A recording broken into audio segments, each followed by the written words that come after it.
At age, I think especially with catchers, I tell my wife every time I don't remember something, I say, well, I got hit in the head a lot with foul tips. So she said, you should have wore a mask. I'm sure you all have some questions. Daniela. About Frank Howard, any stories about Frank Howard? Stories about Frank Howard. Well, I played against him when he was with the Senators, and we're talking about the Seattle Pilots. Joe Schultz was our manager up there, and I was there the first trip that the Senators came into Seattle, Six Stadium, I think it was called. And we had a meeting, and the one thing they said was, don't throw Frank Howard a strike.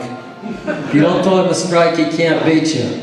He had 3 home runs. We didn't throw him a strike, but hit him over the center field fence. Frank had great extension. In fact, someone was talking about the white seats. I think it was Warren was talking about the white seats. I think they ran out of white paint in Washington because those seats, he and Epstein hit a few up there also, but every time Dave McNally would pitch, Howard would hit a home run when we were at the Orioles. He was just so strong. I mean, it was amazing.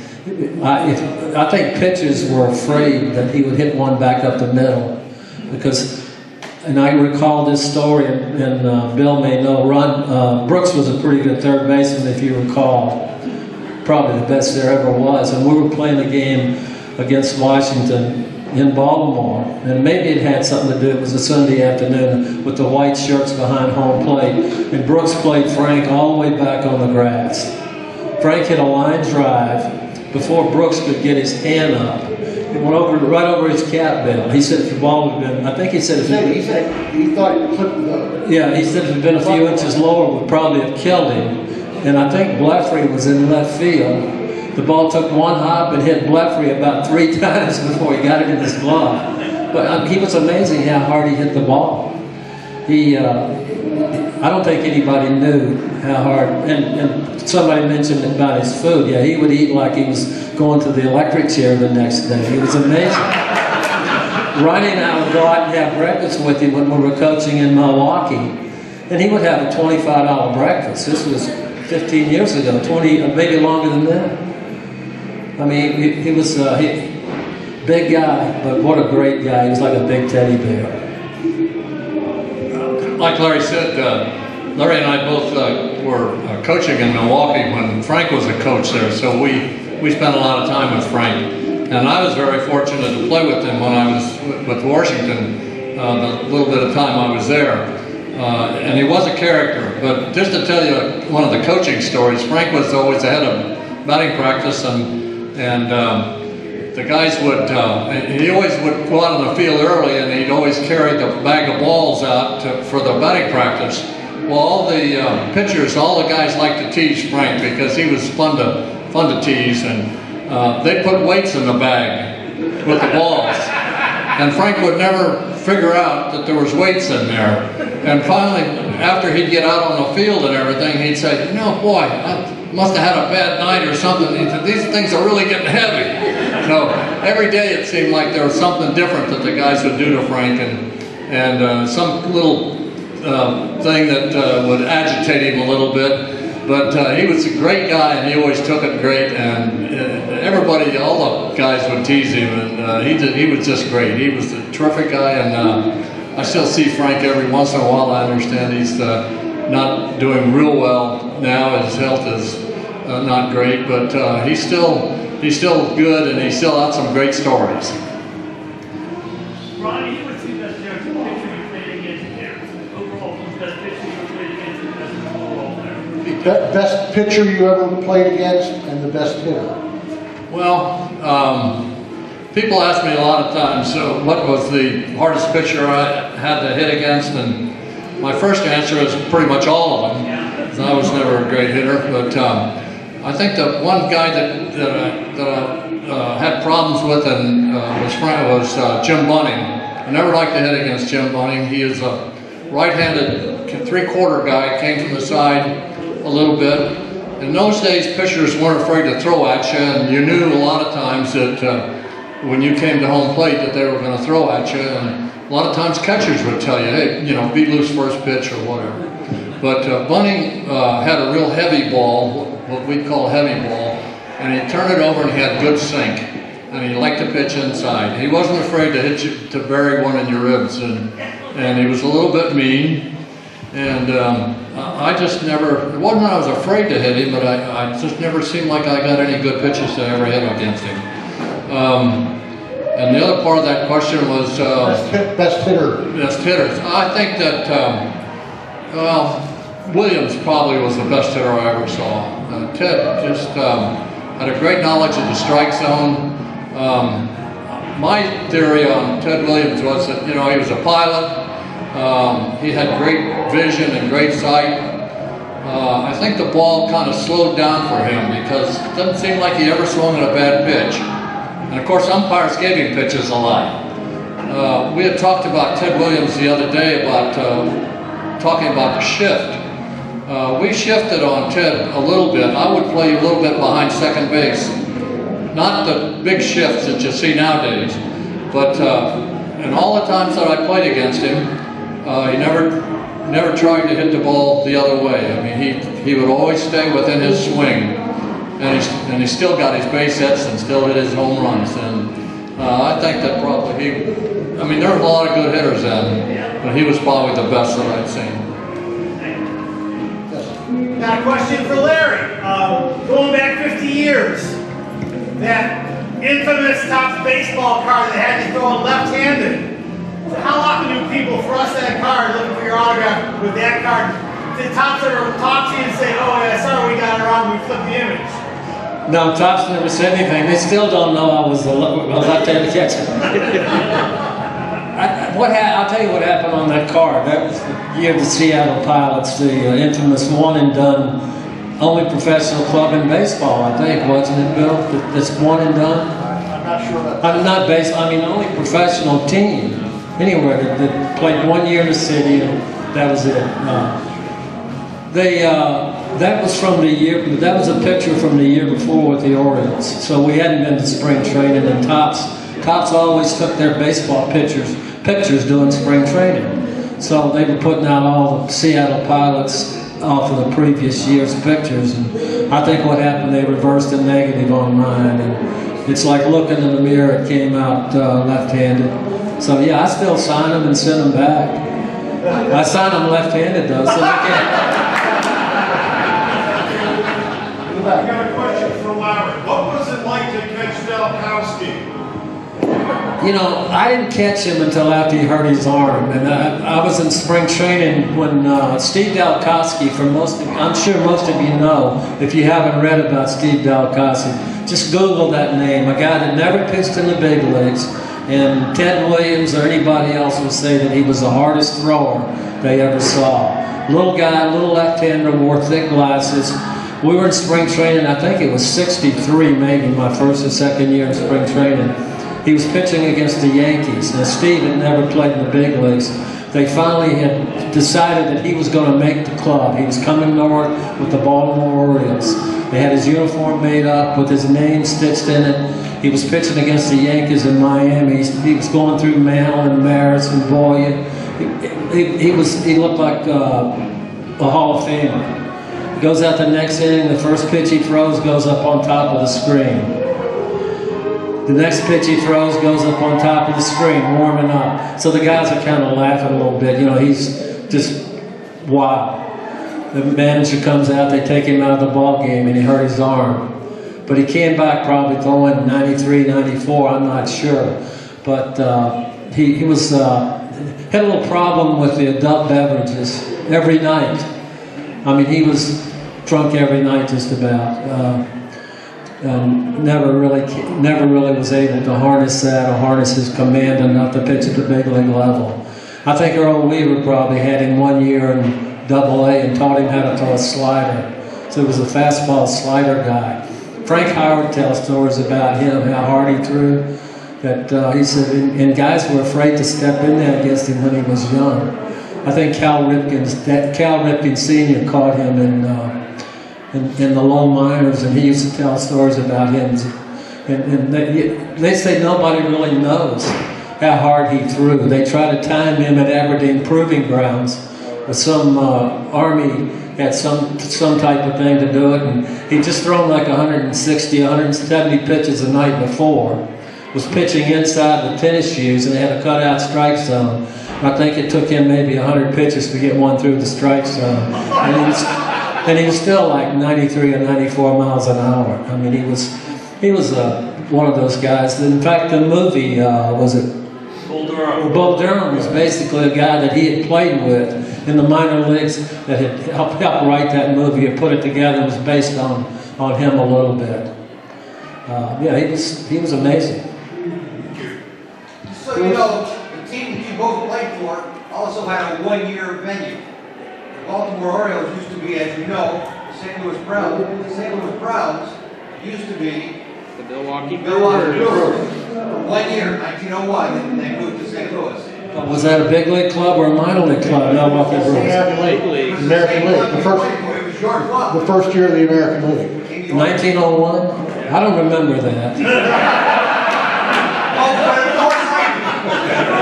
Oh, the SABR did. Well, I have a question for you guys. I mean, and Cappy, maybe I'll pick your brain a little later. But what's WAR, WAR, right? What's an average player?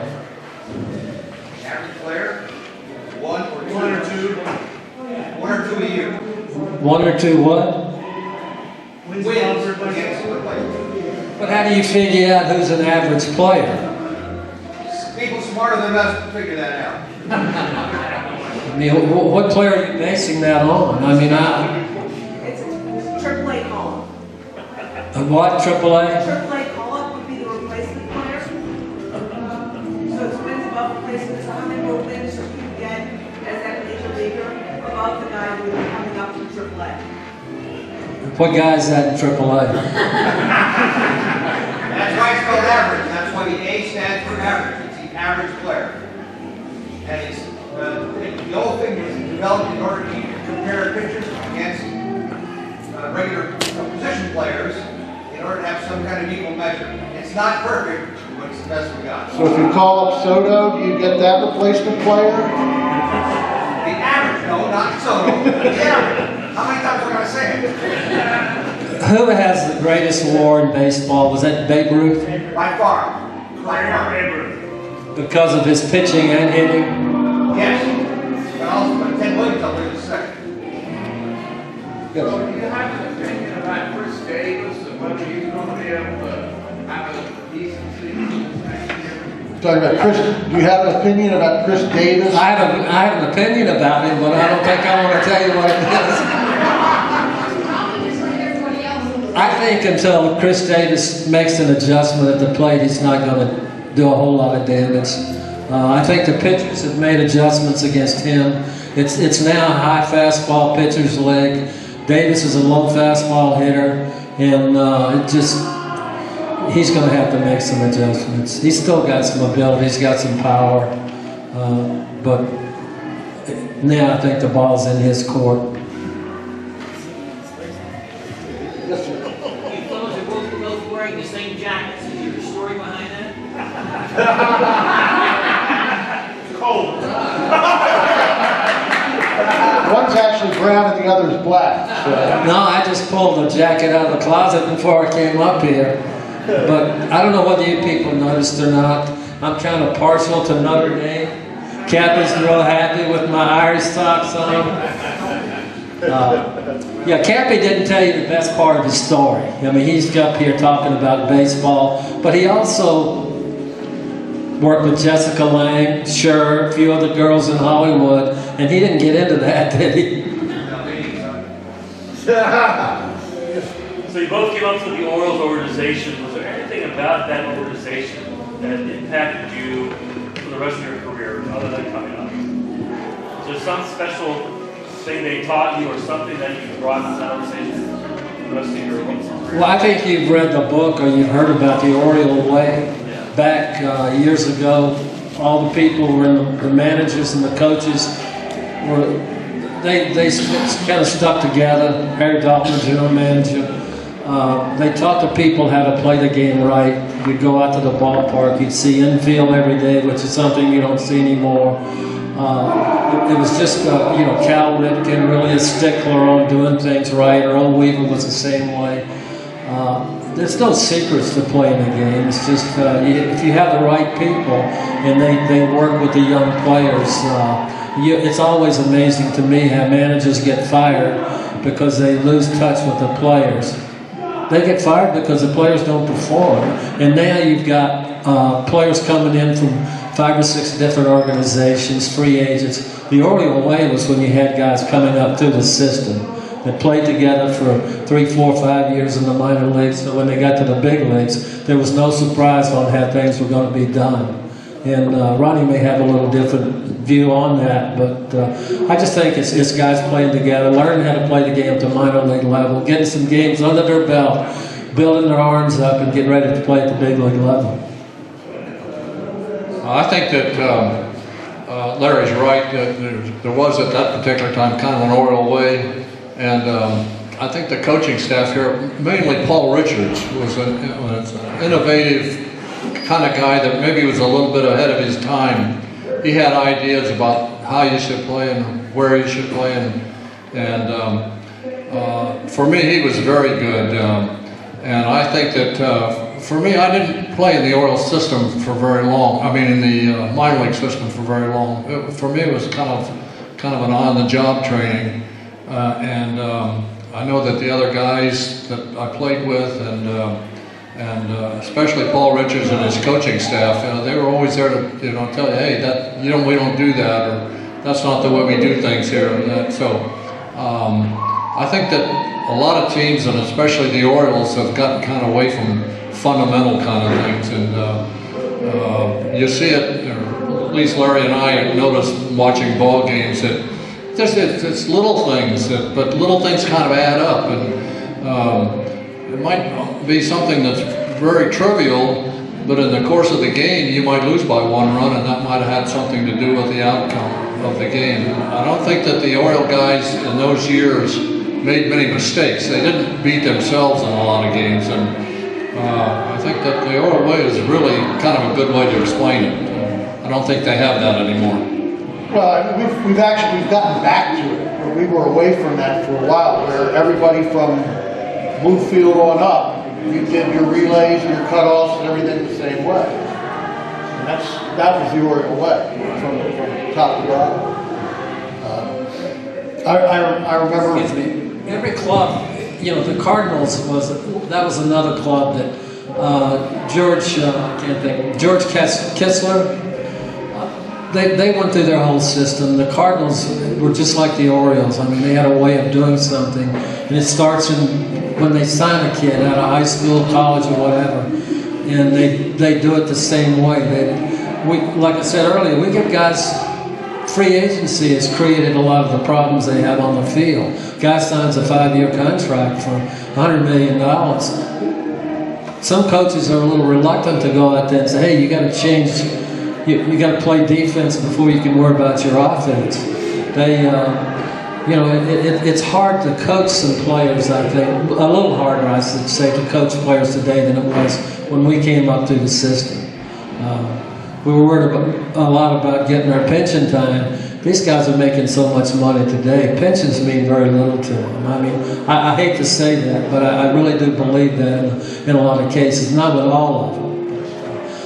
I think the people that it means the most to are the people that get the least amount of playing time, the bench players. The superstars. What do we read about Machado?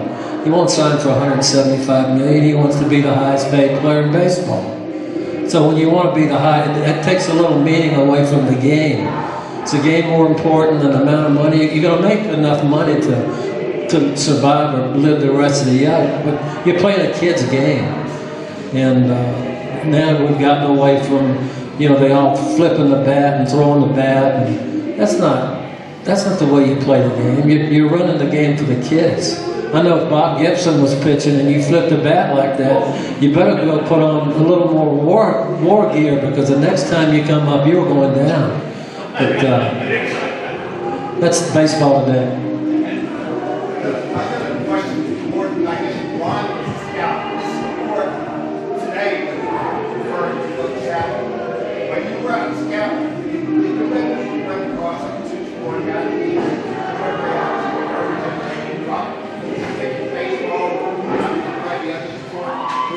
questions for Ron, and maybe Larry too, because he scouted as well.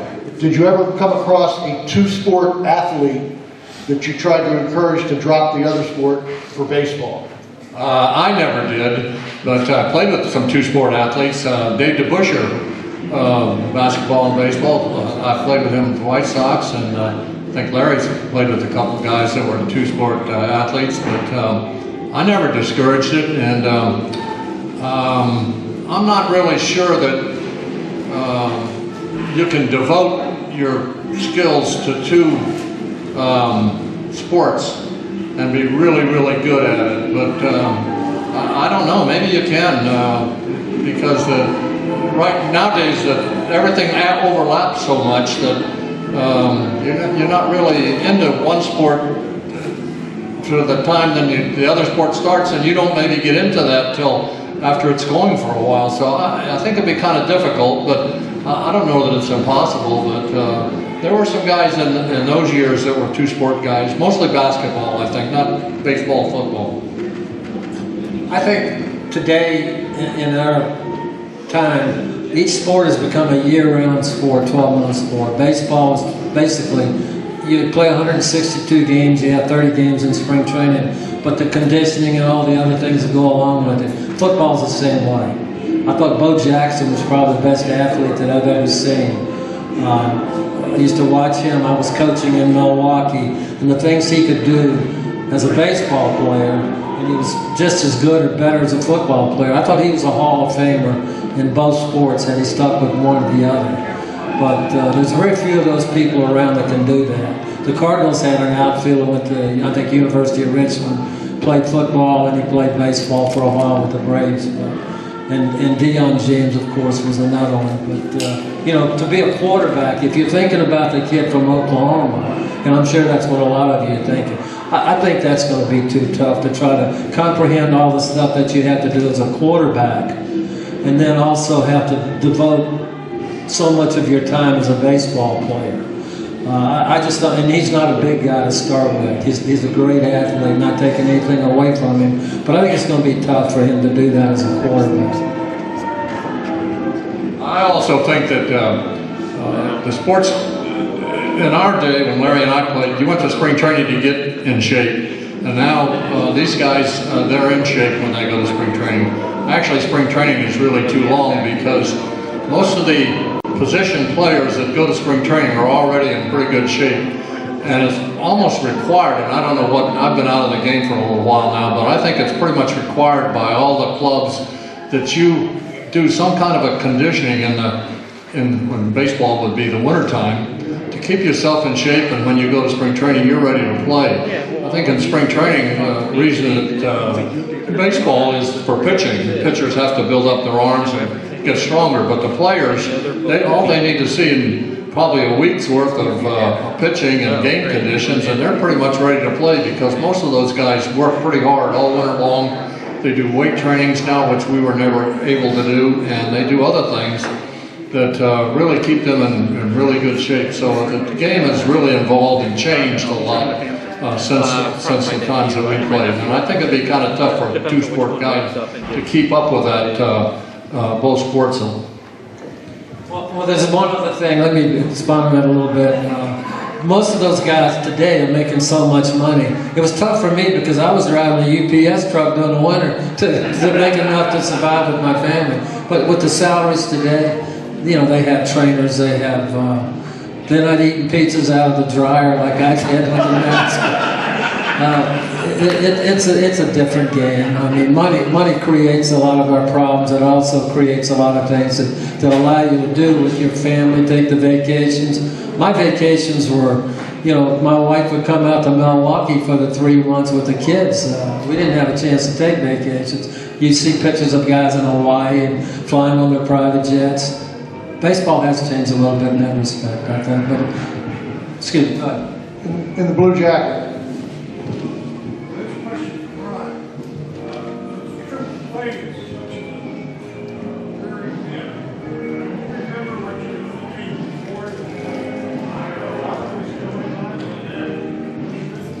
Do you remember with the unassisted triple play, do you remember, since it's such a rare occasion, what you were thinking before it happened, while it was happening, and then after it happened? Well, to be very truthful, it was such a rarity that I didn't even know about an unassisted triple play. I had no idea of the pre-thought of it. It was a bang-bang thing, and as I said many times before, it was like being in the right place at the right time. I caught a line drive going towards second base, a low line drive. Both runners on the visiting team, the man on first and man on second, were both speed guys.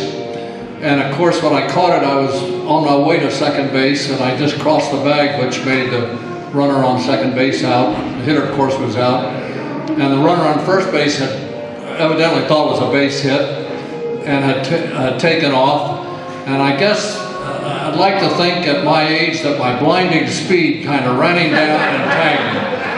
But as it is in sports, the older you get, the better the stories get. So it was really, in answer to your question, it was really a bang-bang thing, not premeditated, pre-thought of. Didn't even know. I came back in the dugouts and everybody said, "Gee, you made an unassisted triple play." And, you know, unassisted triple, that's great.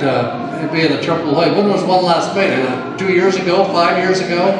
Well, the next morning I read where it was 40-some years before it was made.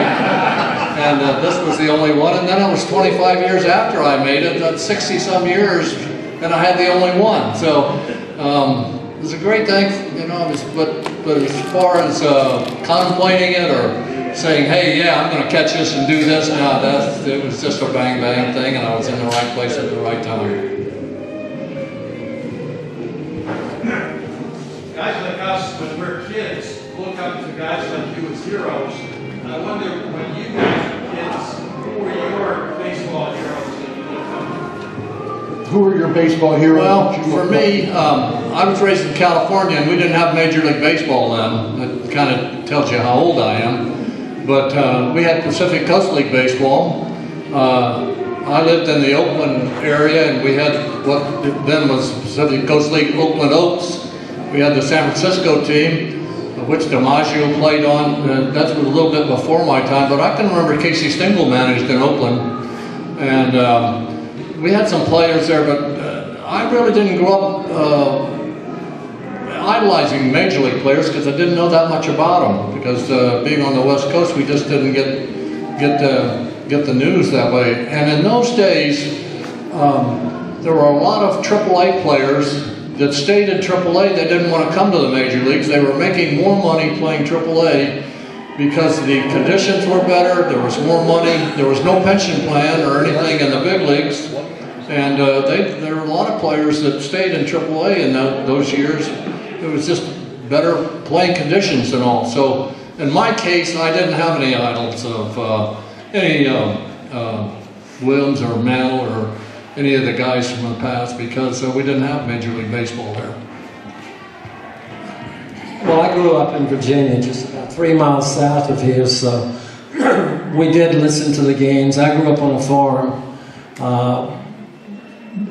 Very little money for I had an older brother that played in the Yankee organization, got up to AAA, but my dad loved baseball, so we had a chance to play. And I would play anything that in high school. I played all the sports, football, baseball, basketball, so I didn't have to come back to the farm and work, basically.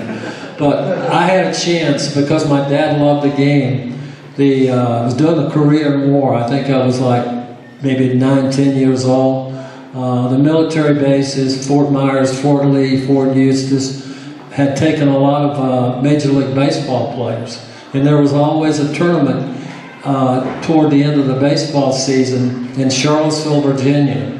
There was a high school where, in fact, Mike Covage went to this high school. He was a pretty good baseball player. I'll say this, he was a cousin of mine also, but that had nothing to do with it. But Willie Mays was playing center field. And to this day, all the games that I've seen at the big league level and everywhere else was the greatest play I've ever seen a guy make when I was 10 years old. He caught a ball up over the fence, over his shoulder, turned around into a strike to second base. I've seen pictures of the play he made in the Polo Grounds, I think it was at 59 or whatever it was. that play that I saw that night at Charlottesville, which I always loved the game and I respected the players, but Willie Mays making that play kind of stuck in my mind for years and years. And I guess that Nolan Ryan knocking me down, that was one of my thrills in baseball. Why would Nolan Ryan throw at me? But anyways, I think that play by Willie Mays really stood out in my mind. Who were your biggest professional influences? My biggest professional influence? Yeah, oh golly, I don't know. Like I said, I had a chance to play with a lot of Hall of Fame players on the same team. Not that I played, but I was there. And to see Brooks at third base, Billy Williams, quality guys that played the game right. We had some good players in Oakland. Oakland was a little different type of club. They would fight in the clubhouse and play hard on the field. But I think my first impression of great players and influences was Brooks Robinson when I came up with the Orioles at third base, because quite a gentleman and a great ball player. I guess for me, Brooks is probably kind of prejudiced in that respect, because Brooks and I grew up in the system together. We became friends early in the minor league system, and we've stayed friends for all these years. And so I'm kind of prejudiced in that respect, but I think Brooks is probably the best that I've seen. And actually, we kid each other. I kid him more so because actually I signed as a third baseman, and Brooks signed as a second baseman. And Paul Richards told Brooks that he didn't think he could play second base or he would be a better third baseman. And in my first year in pro ball, our shortstop in the California State League was an All-American at college, and he got hurt, and they switched me from third base to shortstop, which was a great move because I probably would have never played in the big leagues in the Baltimore system behind Brooks. But I don't tell him that. I say it's a good thing that we switched positions, or we switched second base and shortstop and third base, because nobody might have ever heard of you, that finally stayed at third base. And he just laughs, and kind of makes me laugh that I need to tell him that, really. Larry, you were an infielder actually, and got switched to catcher. I was an infielder in high school, but baseball really wasn't my best sport. My best sport was football. I was going to, I had a number of scholarships. I was going to college to play football down at Virginia Tech as a quarterback. And day after I got out of high school, I'd made up my mind that I wasn't going to go to college if I got a certain amount of money. Because I signed a year, I think it was a year before, maybe 2 years before the draft, so all the clubs could come in and throw their cards on the table. And the first club that came in offered me like $20,000 more than what I thought I'd go to college for, or not go to college for, which wasn't a lot of money back then. I mean, it was enough that enabled me to buy a house for my parents, and where they would, because like I said, they didn't have any money, very little money, and I was able to do some things for them that they did for me over all those years growing up. I was very fortunate to be raised that way, and I guess I'm more fortunate to be married to the lady that I'm married to for 53 years. She trailed me around the country, minor leagues, big leagues, with the 3 boys, and I think I said something earlier about with our oldest son pitched in the big leagues for 8.5 years. All 3 of them went to college. Not that all of them graduated, but they did go. They went to class, so that happened. But anyways, that was, she's my idol more than Brooks or anybody else. Any other questions?